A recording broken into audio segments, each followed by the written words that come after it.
يوم يجمع الله الرسل فيقول ماذا أجبتم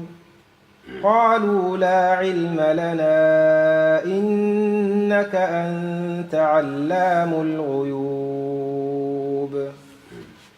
إذ قال الله يا عيسى ابن مريم اذكر نعمتي عليك وعلى والدتك إذ أيدتك بروح القدس تكلم الناس في المهد وكهلا وإذ علمتك الكتاب والحكمة والتوراة والإنجيل وإذ تخلق من الطين كهيئة الطير بإذني فتنفخ فيها فتكون طيرا بإذني وتبرئ الأكمه والأبرص بإذني وإذ تخرج الموتى بإذني وإذ كففت بني إسرائيل عنك إذ جئتهم بالبينات فقال الذين كفروا منهم إن هذا إلا سحر مبين وإذ أوحيت إلى الحواريين أن آمنوا بي وبرسولي قالوا آمنا واشهد بأننا مسلمون إذ قال الحواريون يا عيسى ابن مريم هل يستطيع ربك أن ينزل علينا مائدة من السماء قال اتقوا الله إن كنتم مؤمنين قالوا نريد أن نأكل منها وتطمئن قلوبنا ونعلم أن قد صدقتنا ونكون عليها من الشاهدين قال عيسى ابن مريم اللهم ربنا أنزل علينا مائدة من السماء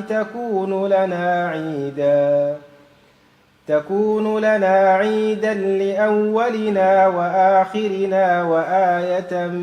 منك وارزقنا وأنت خير الرازقين قال الله إني منزلها عليكم فمن يكفر بعد منكم فإني أعذبه عذابا لا أعذبه أحدا من العالمين وإذ قال الله يا عيسى ابن مريم أأنت قلت للناس اتخذوني وأمي إلهين من دون الله قال سبحانك ما يكون لي أن أقول ما ليس لي بحق إن كنت قلته فقد علمته تعلم ما في نفسي ولا أعلم ما في نفسك إنك أنت علام الغيوب ما قلت لهم إلا ما أمرتني به أن اعبدوا الله ربي وربكم وكنت عليهم شهيدا ما دمت فيهم فلما توفيتني كنت أنت الرقيب عليهم وأنت على كل شيء شهيد إن تعذبهم فإنهم عبادك وإن تغفر لهم فإنك أنت العزيز الحكيم قال الله هذا يوم ينفع الصادقين صدقهم لهم جنات تجري من تحتها الأنهار خالدين فيها أبدا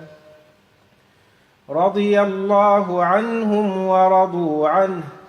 ذلك الفوز العظيم لله ملك السماوات والأرض وما فيهن وهو على كل شيء قدير